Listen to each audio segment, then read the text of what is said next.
There is a stretch of land on the border of Poland and Lithuania that most people will never visit, never think about, and never even hear named on the evening news. It is not a strait. It is not a sea lane.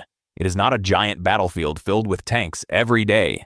It is a narrow land corridor, roughly 40 to 60 miles wide, depending on how you measure it, pressed between Russia's heavily militarized exclave of Kaliningrad on one side and Belarus on the other.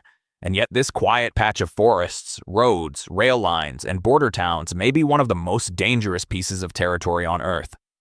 It is called the Suwałki Gap. If a crisis ever erupts here, the consequences would not stay in northeastern Europe. They would travel outward in waves, first through military logistics, then through markets, then through energy costs, shipping insurance, manufacturing delays, consumer prices, and political panic. One bad decision in the Suwałki Gap would not just threaten Poland or Lithuania, it could test NATO itself, force a confrontation between nuclear powers, and remind the world that modern prosperity depends on a handful of vulnerable choke points most people couldn't find on a map. To understand why, start with the basic geography. Lithuania, Latvia, and Estonia sit on NATO's northeastern edge. They are treaty allies, fully integrated into the Western security system. But on a map, they are also exposed. To their east lies Russia. To their south and southeast lies Belarus, Russia's closest military partner in the region. To their west sits the Baltic Sea. And the only direct land connection from the rest of NATO into the Baltic states runs through this one narrow corridor between Kaliningrad and Belarus. That is the Suwałki Gap. If that corridor were severed in a war, the Baltics could be isolated from overland reinforcement at the very moment they needed it most. The first strategic insight is simple. The Suwałki Gap is dangerous because it is a bottleneck. International politics usually looks abstract until geography makes it brutally concrete. Military doctrine has always cared about choke points, because choke points turn large wars into local crises with global consequences. In this case, a relatively small amount of territory matters far more than its size suggests, because it is the connective tissue between the Baltic states and the rest of continental NATO. Think of it like a single bridge on your daily commute. Most days, it is unremarkable.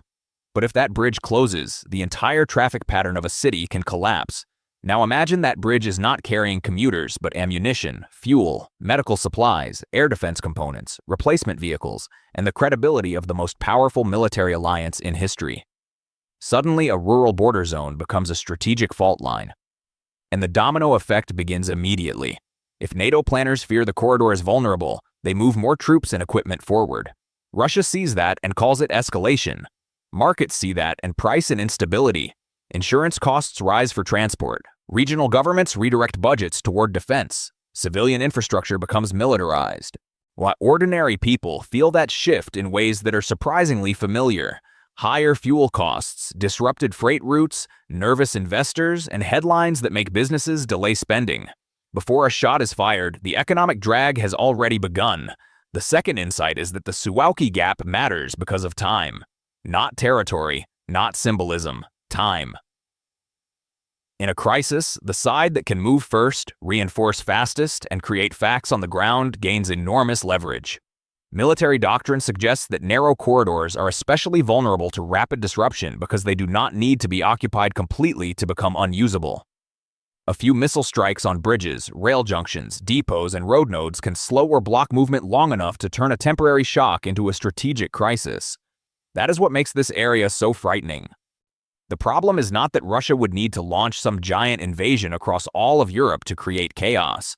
The problem is that even a short, sharp operation, or even the credible threat of one, could force NATO into a terrible decision tree.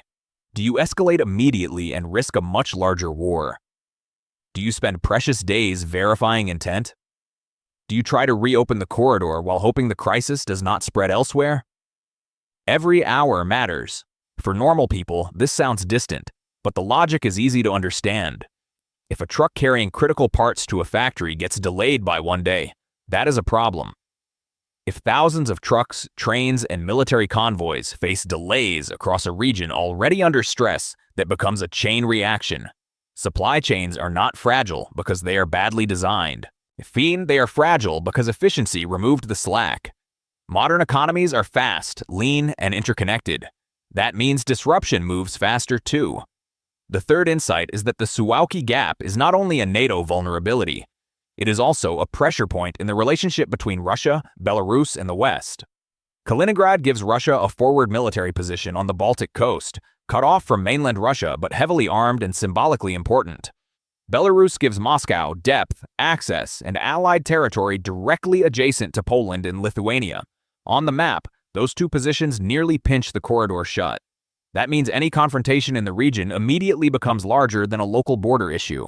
It becomes a test of how Russia uses proximity, ambiguity, and coercion against an alliance built on collective defense. This is where the what-if scenarios become dangerous. What if there is no formal invasion at first? What if the crisis begins with sabotage, cyberattacks, GPS jamming, drone incidents, migrants pushed toward border fences, or sudden snap exercises nearby? What if rail traffic slows, civilian communications break down, and the public starts hearing contradictory reports? What if local commanders are not even sure whether the crisis has crossed the threshold into an armed attack? International law states that states have a right to self-defense if attacked, and NATO's Article 5 is built around the idea that an attack on one ally is considered an attack on all. But in the real world, modern coercion often lives below that threshold. Not peace, not full-scale war. Something in between. Something messy enough to create hesitation. And in strategy, hesitation is often the opening the other side is looking for. That uncertainty has its own domino effect. Investors hate ambiguity. Governments hate making irreversible decisions based on incomplete information. Consumers hate instability. If a gray zone crisis in the Suwałki Gap makes Europe look vulnerable, expect markets to react first and ask questions later. The euro comes under pressure. Energy traders price in risk. Freight operators reroute cargo. Manufacturers with exposure to Central and Eastern Europe delay shipments. Suddenly, the corridor is not just a military problem. It is a confidence problem. And confidence is one of the hidden foundations of the global economy.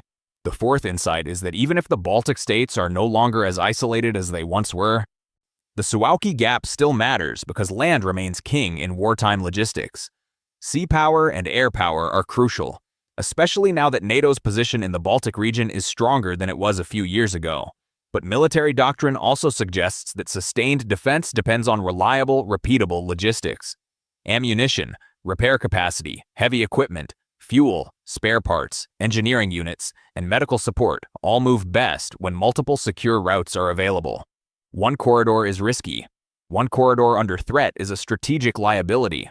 This is where people often make a mistake. They assume that because NATO is much stronger overall than Russia, any local vulnerability does not really matter. But wars do not begin with spreadsheets comparing total alliance GDP. They begin in places. Specific places, with local imbalances, in incomplete information, weather, timing, road networks, and political hesitation.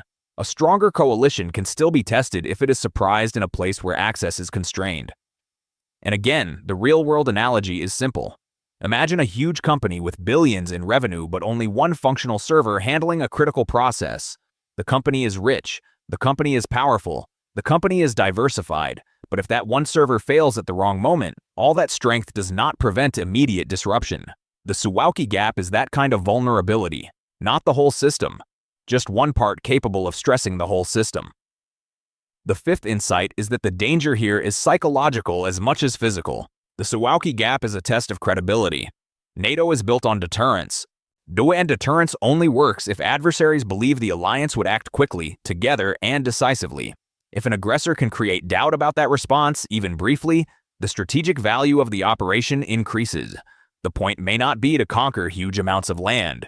The point may be to fracture political unity, expose hesitation, and prove that the alliance is slower and less cohesive than it claims. That matters because public opinion is part of the battlefield now. Imagine the first week of a crisis. Social media fills with footage that may or may not be authentic. Governments issue careful statements. Markets swing wildly. Energy prices tick upward. Freight companies warn of delays. Satellite images circulate. Cable news begins running maps of northeastern Europe every night. In that environment, every hour without clarity feeds anxiety, and anxiety feeds pressure on politicians to either escalate fast or compromise early. You would feel that far from the Baltic border. Gas prices rise not because your local station suddenly ran out of fuel, but because markets price in wider instability. Shipping delays affect consumer goods not because every container passed near Suwałki, but because risk changes behavior across the system. That is how globalization works in reverse. The efficiencies that make life cheaper and faster in normal times make life more sensitive to shocks in abnormal times. Now consider the most serious what-if scenario. What if Russia and Belarus coordinated military pressure around the corridor at the same time as broader confrontation elsewhere in Europe? Not necessarily a full invasion, but enough synchronized pressure to force NATO to divide attention. Missile threats from Kaliningrad, troop movements in Belarus, airspace violations, cyber disruptions. Political messaging designed to confuse. The goal would not have to be permanent occupation. It might simply be to convince NATO that reinforcing the Baltic states is too slow, too risky, or too escalatory. Military doctrine suggests that defensive alliances are strongest when plans are clear and weakest when they are forced into improvisation.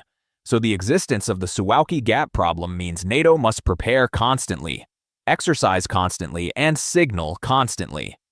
That preparation is necessary, but it also means the region lives in a permanent shadow of potential escalation. Every new road, railway upgrade, troop deployment, an air defense installation has both civilian value and military meaning. And that brings us to another layer of the domino effect. Infrastructure that looks boring in peacetime becomes strategic in crisis. A highway is no longer just a highway, it is a reinforcement route. A rail line is not just an economic corridor, it is a logistical artery. Border surveillance is not just law enforcement, it is early warning. The line between civilian resilience and military readiness starts to blur. That is why places like the Suwałki Gap can feel ordinary right up until history arrives there. The final and perhaps most unsettling insight is that the Suwałki Gap reveals a larger truth about the modern world. Our security and prosperity rest on a map of narrow margins. A few undersea cables, a few semiconductor hubs, a few shipping lanes, a few border crossings, a few power stations, a few corridors that keep larger systems connected. We like to imagine globalization as a vast, resilient web. And in some ways it is. But webs are also vulnerable at the knots. The Suwałki Gap is one of those knots. If peace holds, it remains a remote strip of land, important mostly to planners, diplomats, soldiers, and local communities who live beside one of Europe's most sensitive frontiers. But if peace breaks, even briefly, this corridor could become the place where military risk, alliance credibility, market panic, and geopolitical ambition all collide at once. That is why it deserves attention.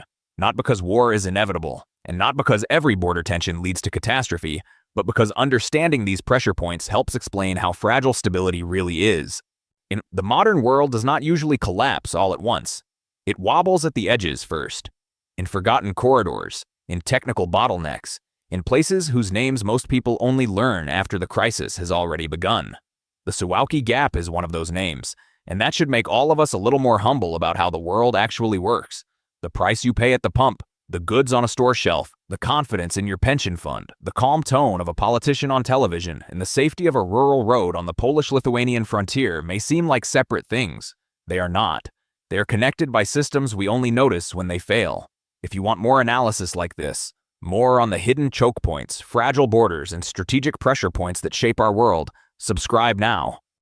Because the next global crisis may begin in a place that looks small on the map, right up until it changes everything.